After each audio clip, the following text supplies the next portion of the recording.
So Dr. Tim Shaffer is the inaugural chair of the Stavros Niarchos Foundation Civil Discourse in this Joseph R. Biden School of Public Policy and Administration at the University of Delaware. He teaches in the departments of communication and the School of Education.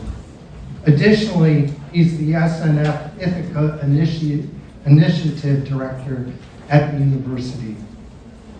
He's the author and editor of a number of books and papers, most centering on the topic of engaging in constructive conversation and deliberation. Dr. Shaffer received his undergraduate degree in theology from St. Bonaventure University, a master's in theology and and a second master's in public administration from the University of Dayton, and his PhD from Cornell University. Please help me welcome Dr. Shaffer to Chaminade University.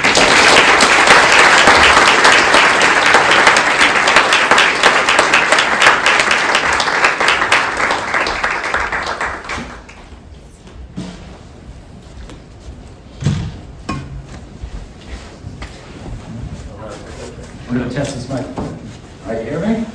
All right. This is just like church. Nobody in front of me.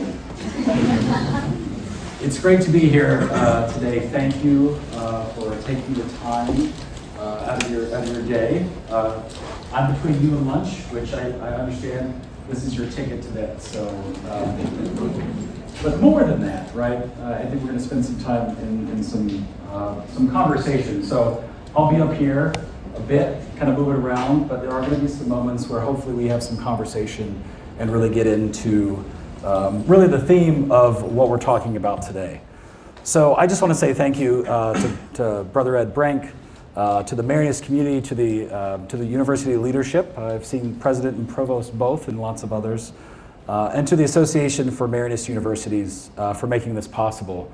I was originally scheduled to be here in January. It didn't work out. I'm here now in September, and I'm really grateful for it. And this is my first time here in Hawaii, so it's been wonderful so far.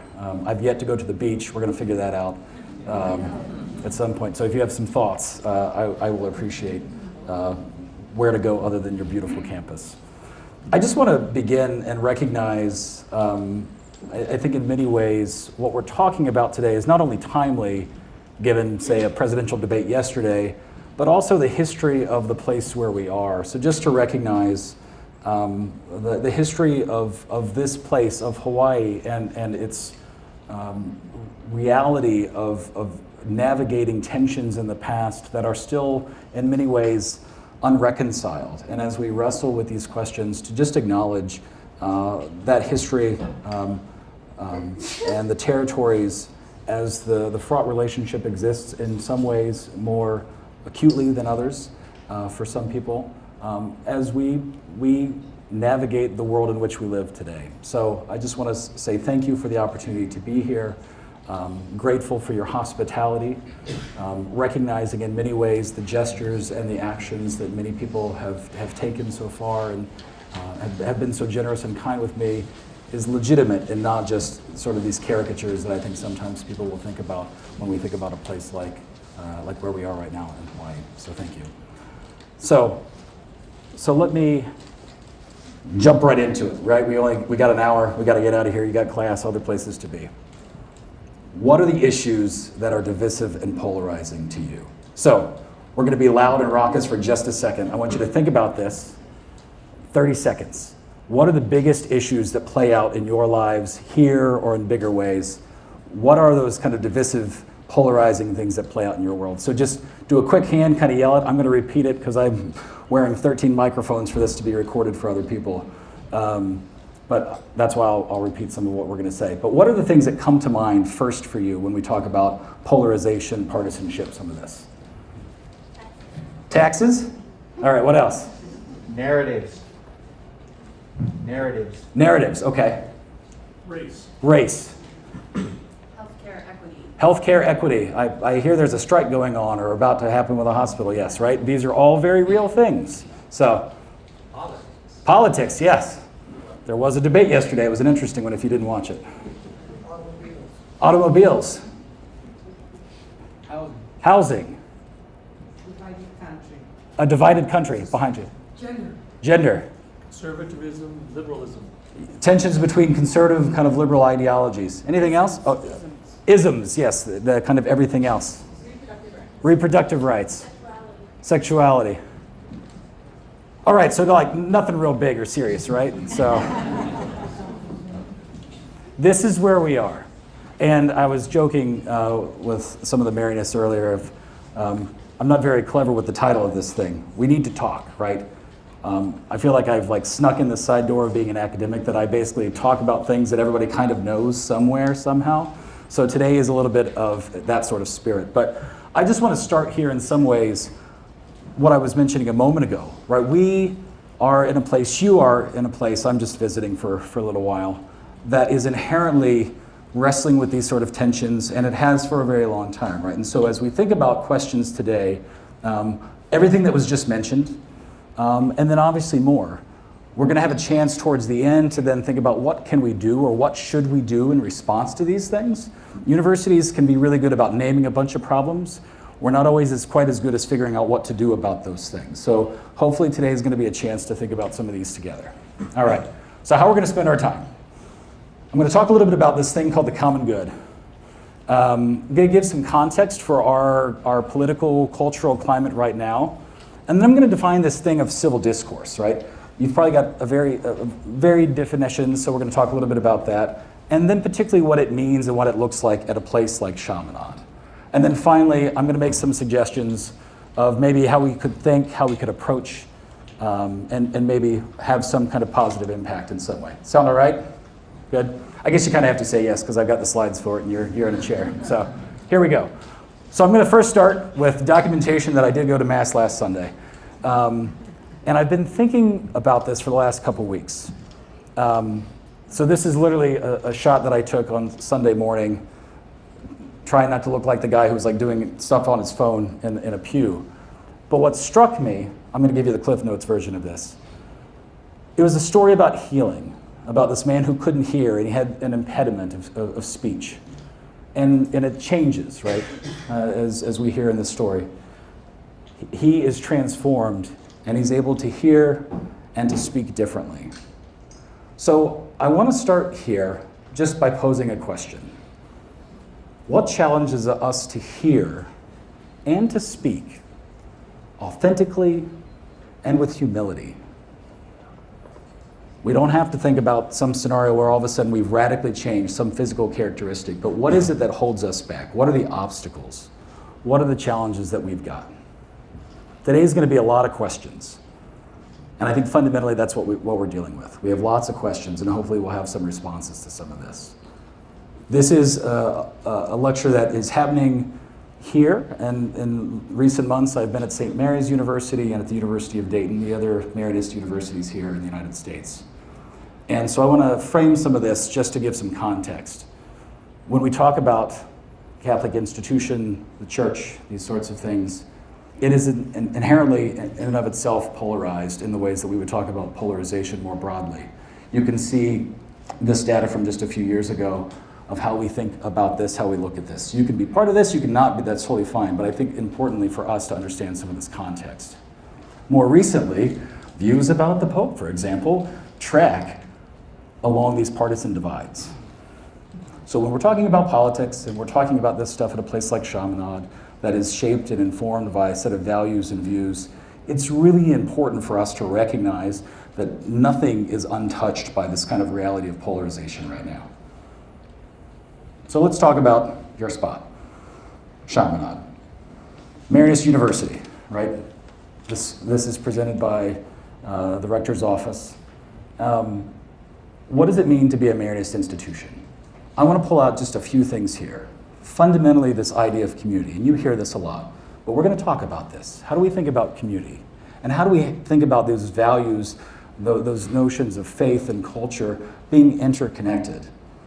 Fundamentally, as we're preparing, whether you're a student or faculty or staff or a member of the community, how do we think about, oh, it's okay.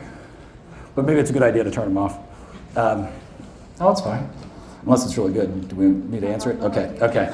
All right. We'll just keep going. But we need to think about change. We need to think about transformation. How do we think about who we are and who we want to be?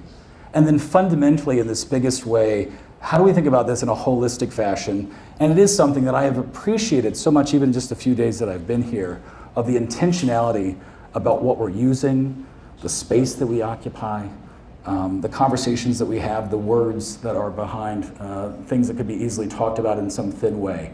And for me, this all kind of leads to this idea of the common good.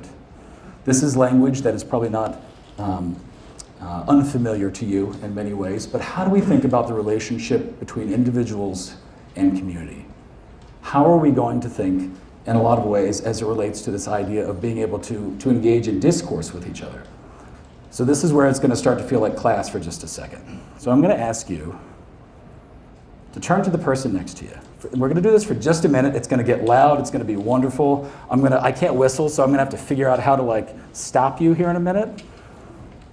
But what are the biggest challenges here to engaging across difference in whatever ways you might interpret that notion of difference here at Chaminade? We're going to do that for just a couple minutes, and then we're going to come back. Make sense? You know what I'm asking you to do? Find an immediate friend. Go. Hello, friends. What do you think?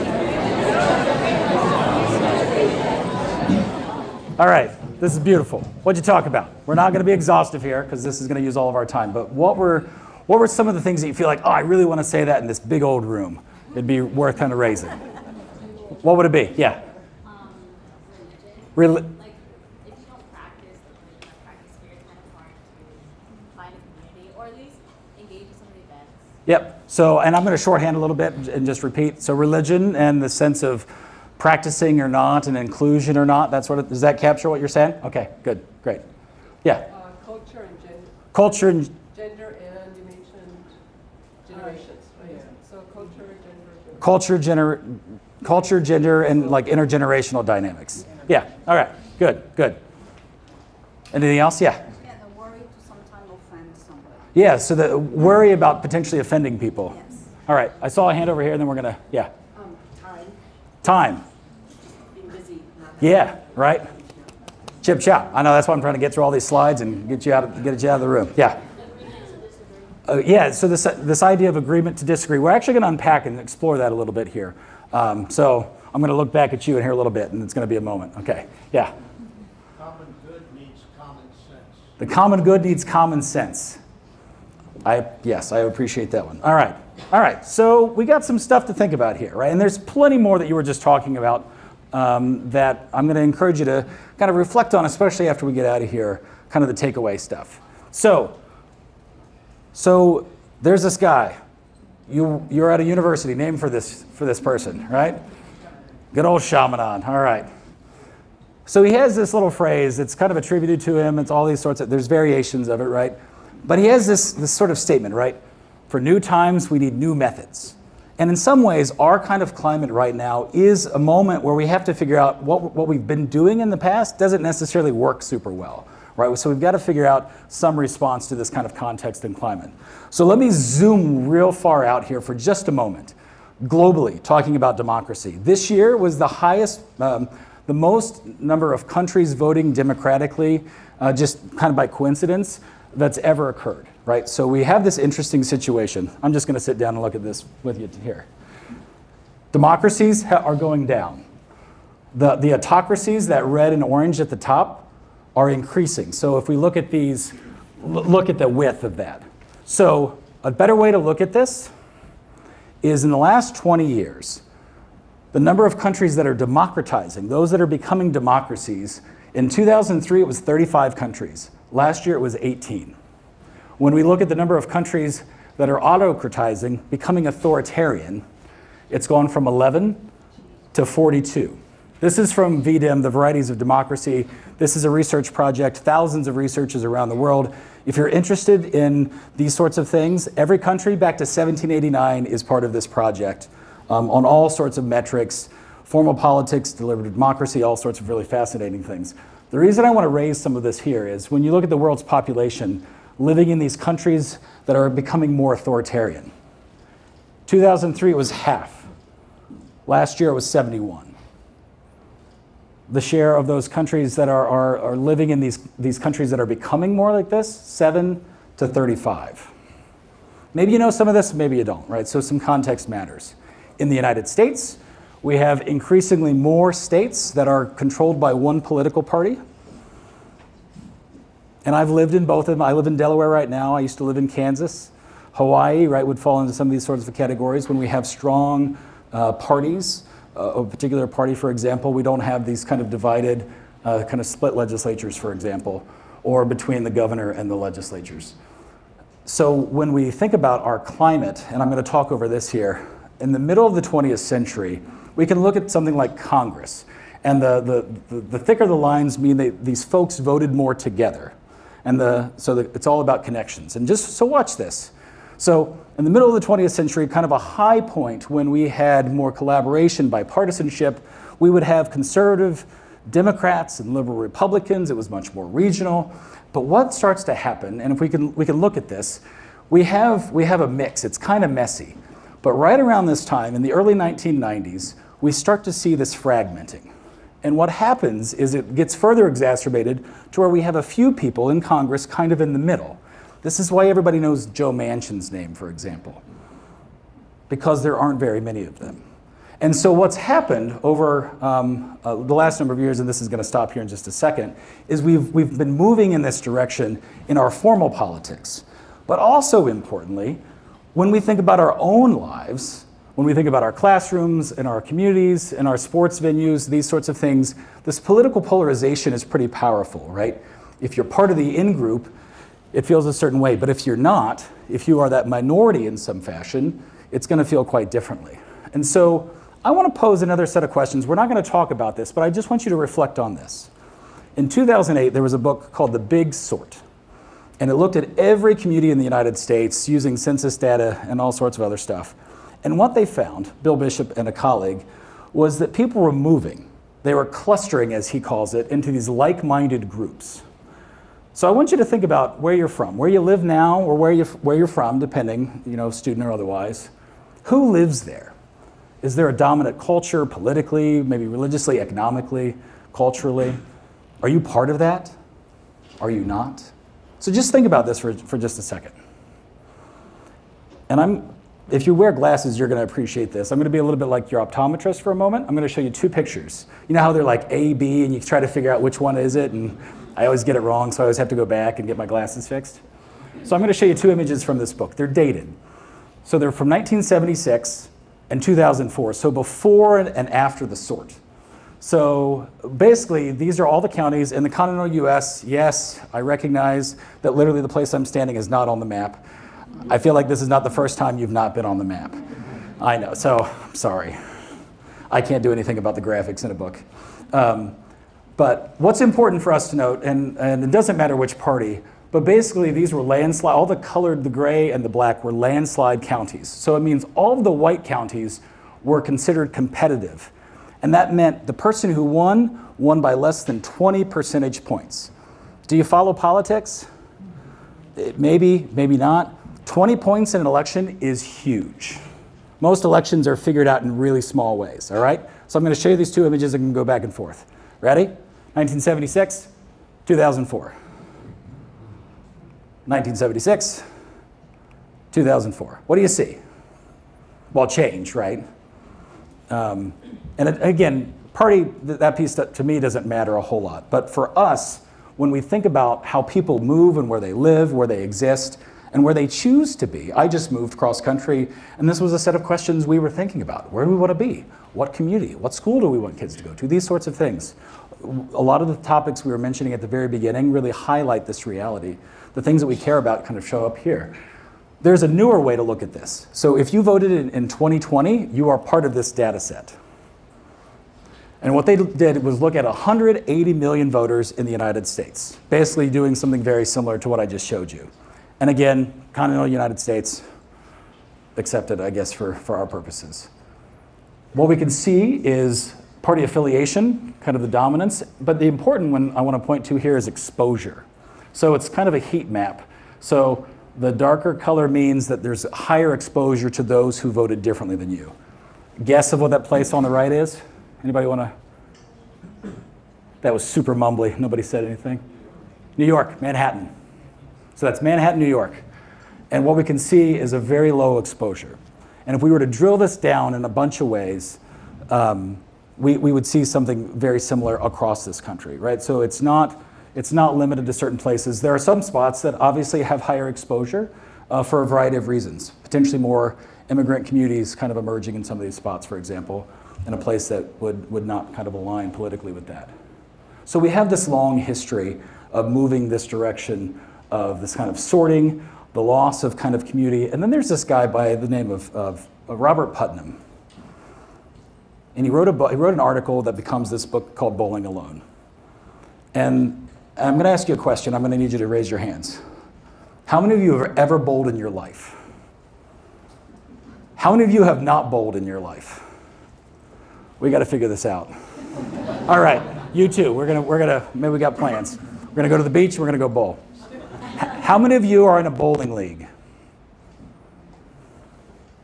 Usually there's always one, maybe two.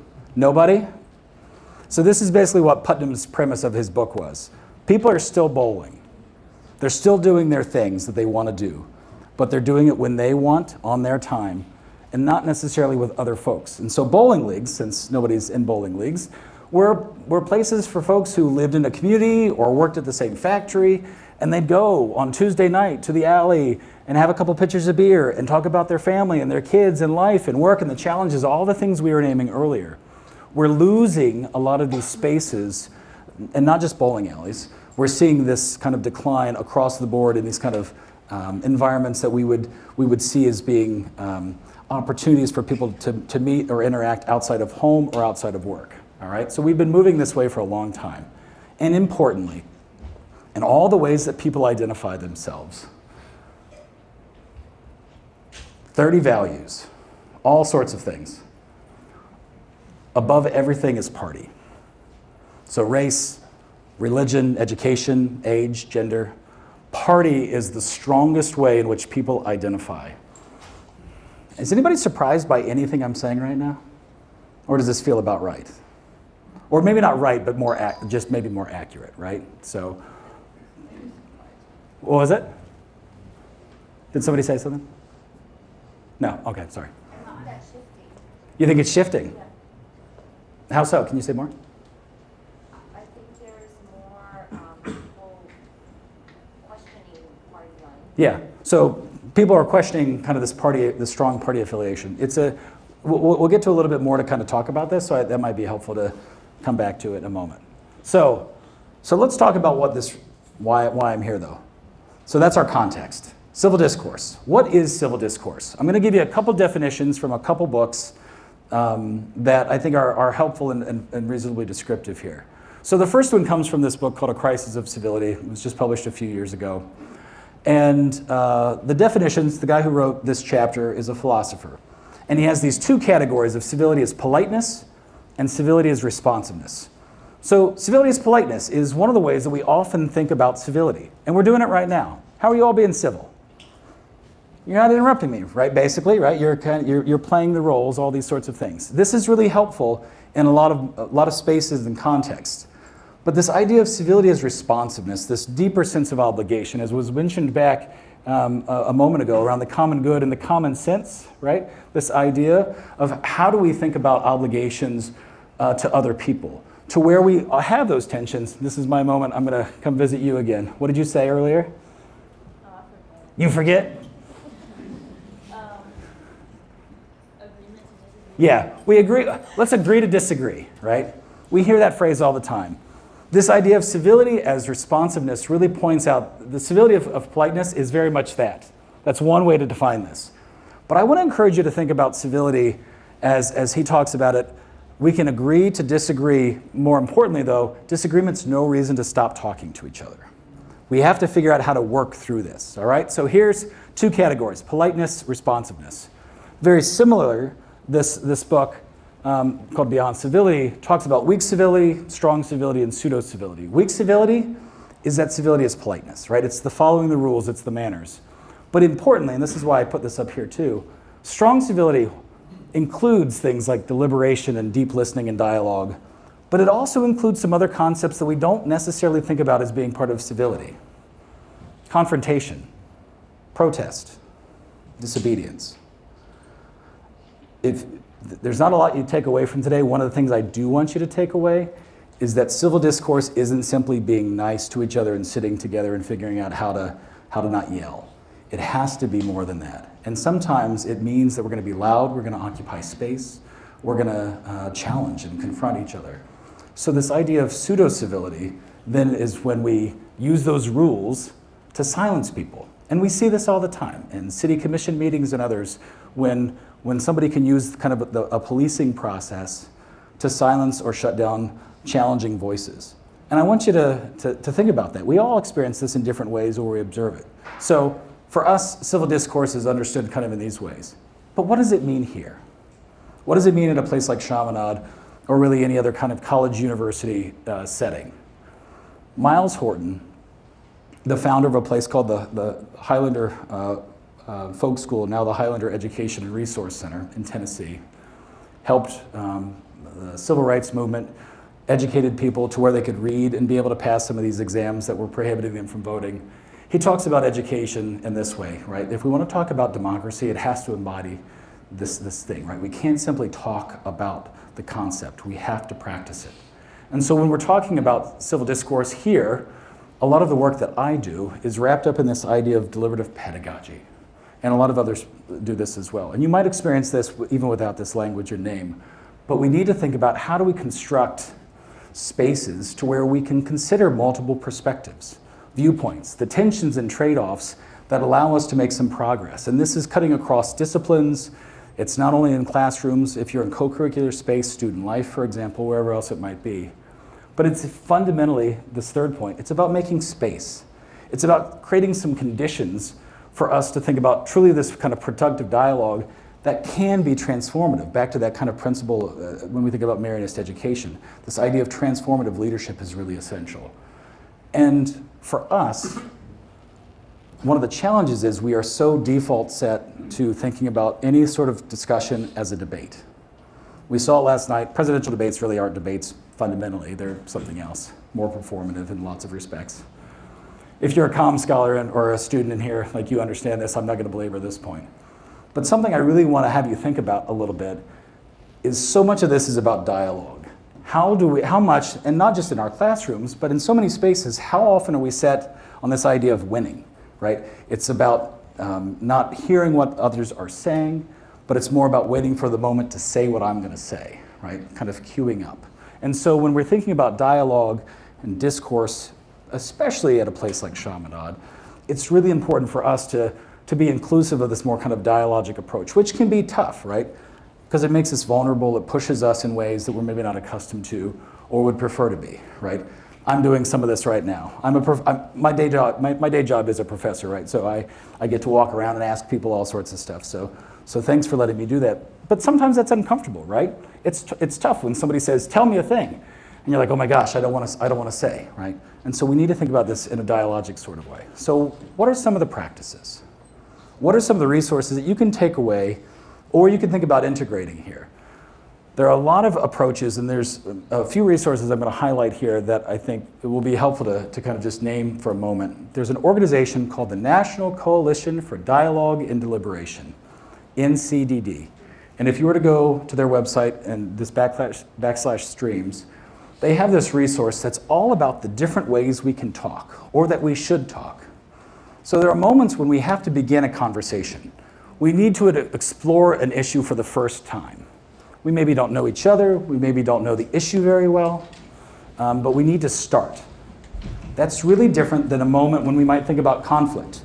Really, how do we want to navigate, whether it's victim-offender mediation sort of work, or if it's something from a sustained dialogue approach. A lot of campuses right now are reeling from tensions of what happened almost a year ago in Gaza. And rightfully so, right? Questions around respect for humanity and people's lives, so much to unpack. But there are conversations that have been happening for decades on some campuses between those folks who would be in those groups. And when we think back to the very beginning of the conversation today, in a place like Hawaii, how do we have those conversations around some of these really fraught tensions, what seem like wicked problems, intractable issues? But how do we want to take some step forward? Those are different from ideas like decision-making and collaborative action, right? To where we might say, we got to think about policies, right? We have people talking about gas and taxes and housing and all sorts of stuff. I work at a policy school, so we think about policy stuff all the time. Policies are basically how groups of people make decisions about groups of people. That's like the non-fancy way of saying it, right? But it affects all of our lives, and we have to figure out how to weigh those tensions. We're dealing with this in Delaware, where basically everybody's going, well, a lot of people are going EV. We don't have an infrastructure. Our roads are going to fall apart real quickly. We're losing billions of dollars. What should we do? It's a live question. And I'm pretty sure I've been reading your news for the last few weeks before I came here. It seems like it's a live question here too, right? And then finally, how do we act? How do we want to think about this idea of collaborative action to where it can be rooted in discussion, but it takes us someplace else? And if any of this seems sort of interesting or something you're like, oh, okay, so what do I do with this? How do I take something away? I'm going to give you 4 free examples of some work that's happening. I use Unify America in my classroom. Is anybody doing Unify America stuff here in this? No? Okay. Short version of it is, it's a new organization. There's lots of them trying to do some work in this space right now. And if you're a professor type, let me get out of the way, sorry. So, Unify America is a great process. I would encourage you to take a look at it. Basically, you fill out a little bit of info, say who you are, political affiliation, kind of where you lean, and it pairs you with a person from around the country who has a different set of values than you. You have about a 30, 45-minute conversation, a little bit of structure script. It sounds super scary, but students are, really appreciate the opportunity to kind of get into a conversation because, maybe surprisingly or not, it turns out there are moments of more agreement than maybe we think when we first walk into those conversations. Living room conversations has a whole host of things, and literally their name comes from the idea of you can use this guide very simple on a whole host of topics, and you can sit in kind of a very comfortable space and have some really productive conversation, dialogue around some issues. And if you are an educator, I would strongly encourage Collaborative Discussion Project, which is through the Interactivity Foundation. Again, a bunch of free resources that are really good ways to prompt discussion, structured kind of models for all sorts of ways. And the Braver Angels has been a pretty popular one, but they responded after the 2016 election to say, we need to figure out how to show up together a little bit differently. And so they have some wonderful resources as well. Why does any of this matter? Does any of this make a difference? Well, it turns out some folks at Wake Forest studied this. And so they experimented and originally wrote about this and did a follow-up study that they had 2 cohorts of students, some who studied politics and things in a sort of traditional way, and others who did this kind of dialogue and deliberation work. And they tracked them all down for all sorts of different majors, tracked them down a decade later, and found that this experience, regardless of who they were professionally, what they were doing, were more likely to engage, right, and be able to express, as it says, right, eagerness to engage with people who hold different beliefs, right? The concepts were less about kind of this legalistic framework and much more complex.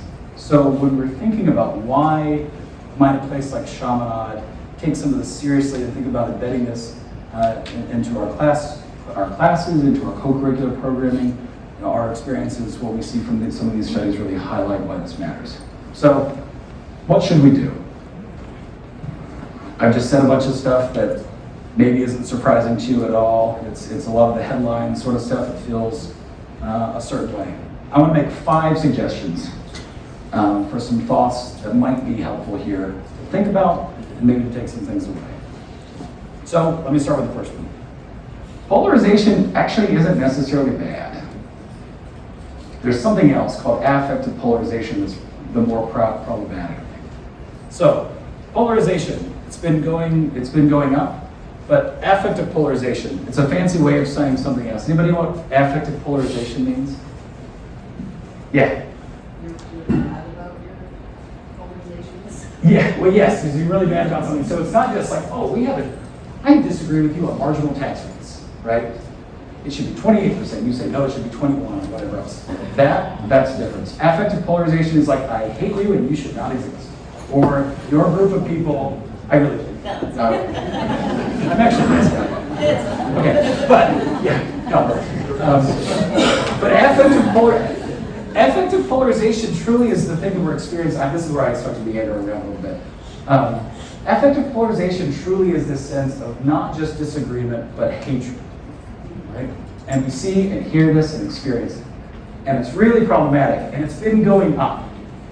From 1994 to just a couple years ago, right, we can see in both, and this is simplified Republican Democrat sort of stuff, but it's helpful to see it, right? It's gone up from about 20% to well over half, if not more.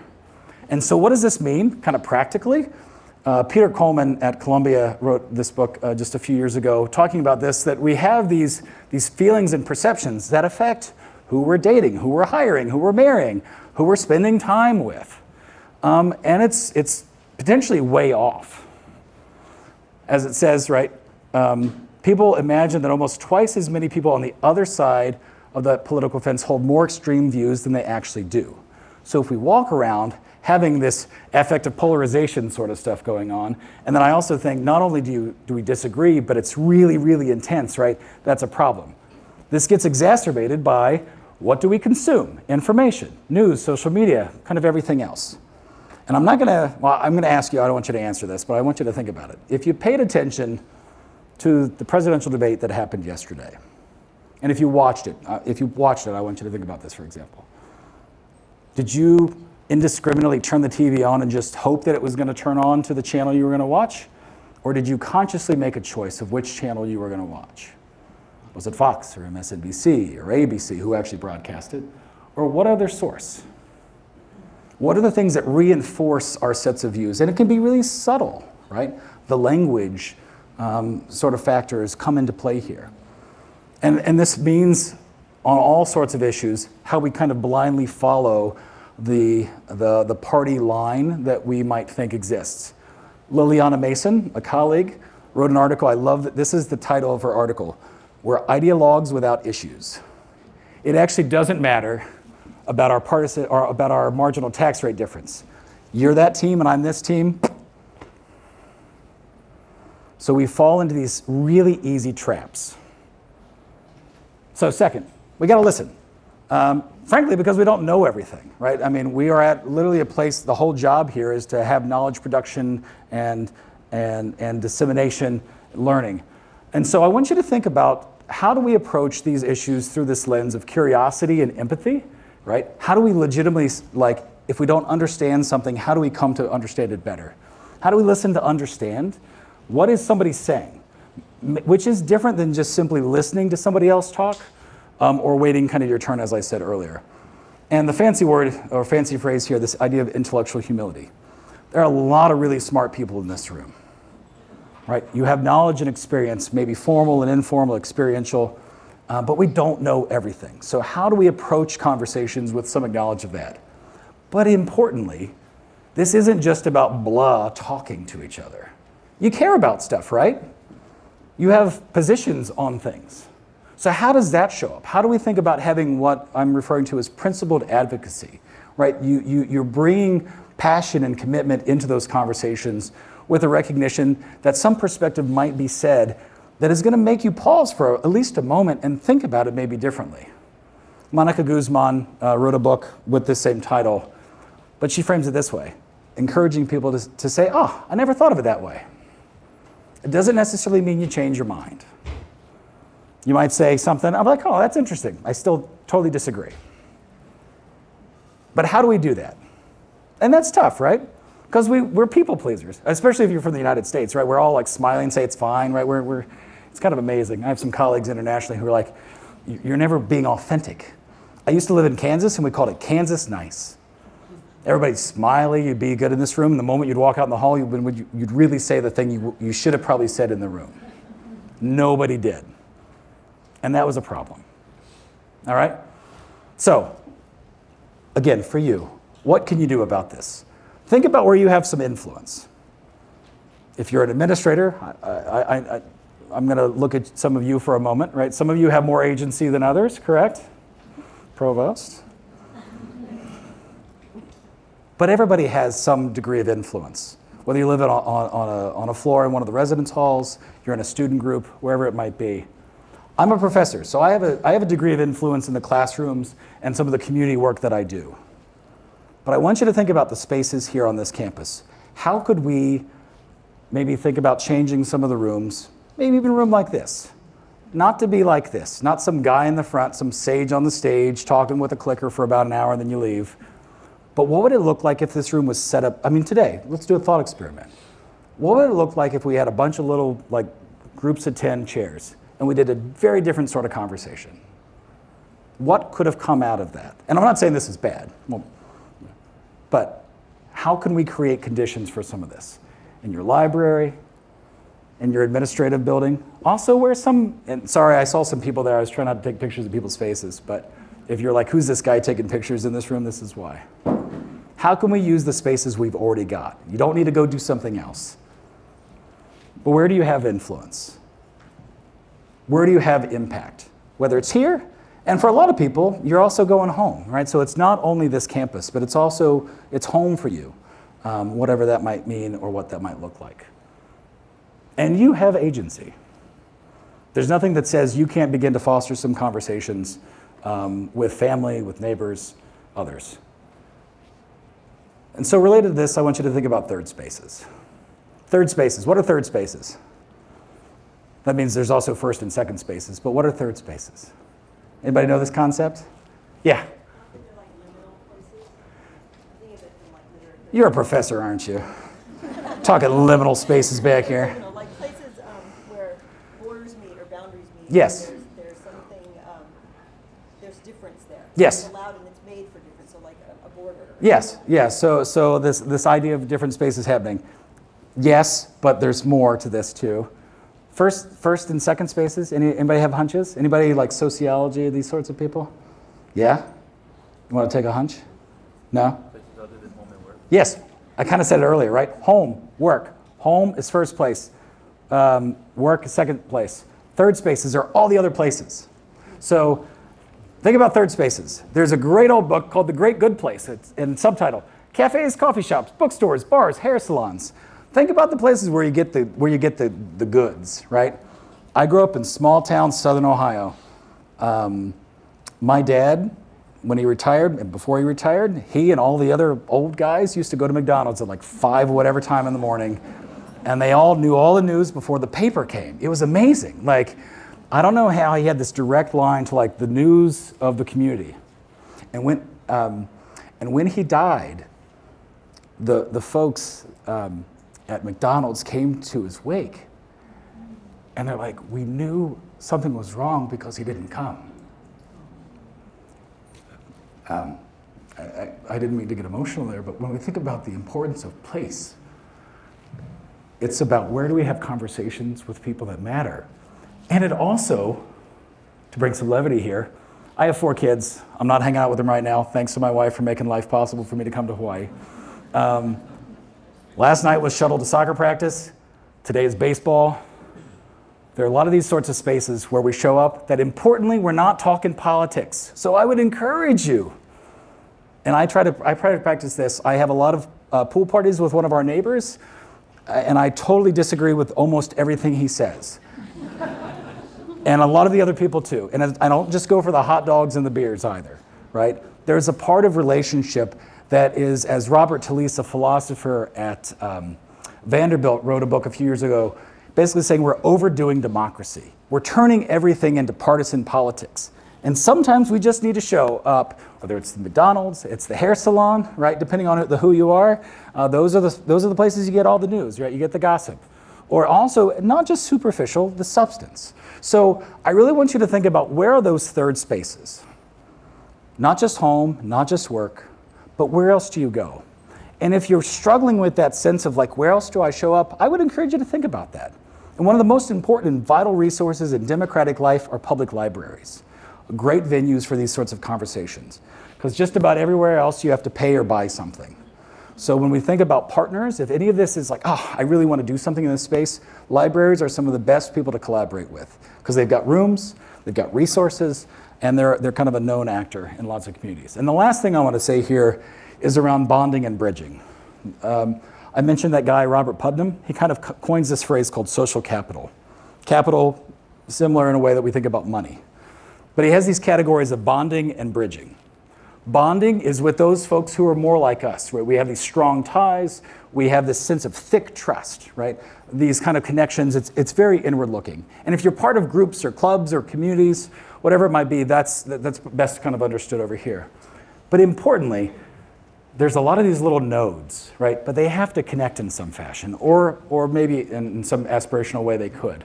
So how do we think about bridging? How do we connect, literally, how do we bridge these gaps to where we do have some questions or uncertainties about who they are, what their views are, or they're different in some way, whatever those things might be. If we can think about the relationships of bonding and bridging relationships, it will help us reduce these kind of chasms back to that affective polarization that gets reinforced by these larger systems that are out there that tell us we're different. And if in fact you start to show up a little bit more and talk with people, you might be surprised that in fact we're not maybe quite as different as I thought we were. And maybe you are, and that's also good to recognize too, right? This is not somehow just a moment of kumbaya and like everybody being on the same page, right? There is significant and substantive difference, and I think we have to recognize that. It's not all just about being on the same page. So how does this align with who we are, who you are? I mentioned some of these really important kind of Marianist values over here, and I list them here, and then these 5 things. They're not perfect, but in a lot of ways we can start to see, if we take seriously this idea of community, and we want to think about, maybe not in a narrow way as you said, right, talking about this sense of inclusion, especially around religious practice, right? So I want to say this framed in a bigger way of like values. What are the things that animate what we care about deeply? How do we think about change? And in this big kind of broad way, looking at the interconnectedness of all this. I think some of these suggestions, and this isn't exhaustive, but if we can recognize that we have differences, but we need to find some ways to work through those, we need to be able to talk to each other. We have some of those resources that are literally able to be pulled off a shelf. But I really want to encourage you to think about this. Where can you do something? Where can you do something real? Maybe feels small, but where do you have some degree of agency? Because if we can then think about where do I have some influence, how do we start to pull other people into those conversations? Like I said, I'm between you and lunch. So I'm going to leave this question here on the screen for just a moment, and we'll have just a few minutes, and people are going to have to run away because you got classes and other stuff, and I can't write a bunch of notes for you to be late to class. So if there's this is my way of saying if there's any questions, we got a couple mics and for just a few minutes, and I'm glad to kind of hang around here. But I want to leave you with this question: how can you build a culture here that's grounded in some of these ideas, especially in this moment when we are shaped in so many ways by this kind of partisan and polarizing framework? There are possibilities. I think we just have to recognize our agency and the possibility of doing something different. So when I ask that question, what should we do? It's a real question. And you have to figure out how to answer it. All right, thank you.